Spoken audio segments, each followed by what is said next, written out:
મેઘાલયના ચેરાપુંજી નજીક આવેલો ધોધ નોહકાલી ધોધ છે, જે 340 મીટરની ઊંચાઈથી પડે છે.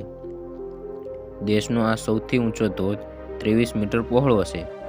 આ ધોધ દરિયાની સપાટીથી 1239 મીટરની ઊંચાઈએ આવેલો છે. ચેરાપુંજીમાં સૌથી વધુ વરસાદ પડે છે તે પણ બધાને ખબર જ છે. નોહકાલી ધોધ એ કાલિકાઈ નામની મહિલા સાથેની દંતકથા છે તેનાથી વધારે વખણાવશે.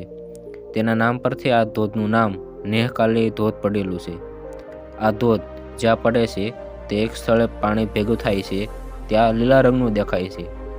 ઊંચા ખડકો અને ગાઢ જંગલો વચ્ચે આવેલો ધોધ દુર્ગમ છે, એટલે જોવામાં અદ્ભુત છે એકદમ. આ ધોધ શિલોંગ એક શહેર છે મેઘાલયનું, ત્યાંથી 53 કિલોમીટરની અંતરે આવેલું છે. ચેરાપુંજીના જંગલો ભારે છે અને વિશાળ, ખૂબ જ સમૃદ્ધ છે, એકદમ ઘાટા. જ્યાં ખાસી હિલ્સ પણ આવેલી છે. ઇકો પાર્ક પણ આવેલું છે.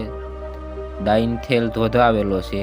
ક્રેમની ગુફાઓ આવેલી છે, જેવા અનેક જોવાલાયક સ્થળો છે ત્યાં. અહીં રામકૃષ્ણ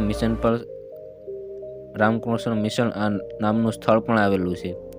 વૃક્ષોના જીવંત મૂળિયાનો પુલ પણ અહીં આવેલો છે. આવા જ વિડીયો જોવા માટે ચેનલને સબસ્ક્રાઈબ કરો. વિડીયો ગમ્યો હોય તો લાઈક કરો અને શેર કરો. ચેનલને સબસ્ક્રાઈબ કરવાનું ભૂલતા નહીં, કેમ કે ચેનલ સબસ્ક્રાઈબ કરો તો મને મોટિવેશન મળે છે. આવજો.